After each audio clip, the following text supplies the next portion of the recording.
হাবিবাল্লাহ, আল্লাহ রাসূল সাল্লাল্লাহু আলাইহি ওয়াসাল্লাম জিবরাইল আমিনকে প্রশ্ন করলেন, ইয়া আখি জিবরাইল, আপনার বয়স কত? তখন জিবরাইল আমিন বলে, ইয়া রাসূলুল্লাহ, ইয়া হাবিবাল্লাহ, আমার বয়স কত আমি ঠিক বলতে পারি না, তবে আমি এটাই বলতে পারি, আমি এই কুল কায়নাতের সৃষ্টির আগে আমি এতটুকু জানি যে সমস্ত কায়নাত সৃষ্টির পূর্বে আমি হিসাবে ইলাহির চতুর্থ হিসাবে আমি জিবরাইল আমিন ৭০,০০০ বার পর পর একটি তারকা, উজ্জ্বল তারকা আকাশের মধ্যে মিট মিট করে জ্বলতে থাকতো, আমি সেই তারকা ৭০,০০০ বার আমি ওই তারকাটা আমি জিবরাইল আমিন দেখেছিলাম।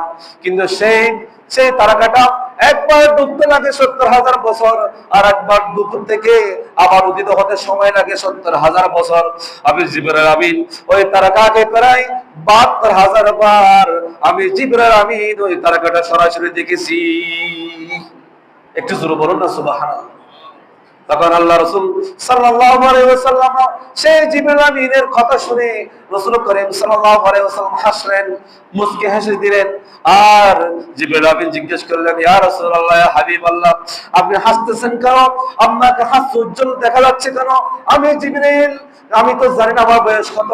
আমি হিজাব ইলাহির মধ্যে আমি যে তারকাটা উদিত হতো সেই তারকাটা আমি জিবরাইল আমিন ৭০,০০০ বছর পর সেই তারকাটা উদিত হতো, আমি জিবরাইল আমিন সেই তারকাটা ৭২,০০০ বার দেখেছি।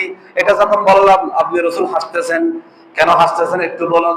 রাসূল করিম সাল্লাল্লাহু আলাইহি ওয়াসাল্লাম বলতেছেন, ইয়া হে জিবরাইল, ফাকালা ইয়া জিবরাইল ওয়া ইজ্জাতা রাব্বি জাল্লা জালালুহু আলা যালিকাল কাওকাব, ইয়া জিবরাইল, আমি কেন হাসি জানোনি?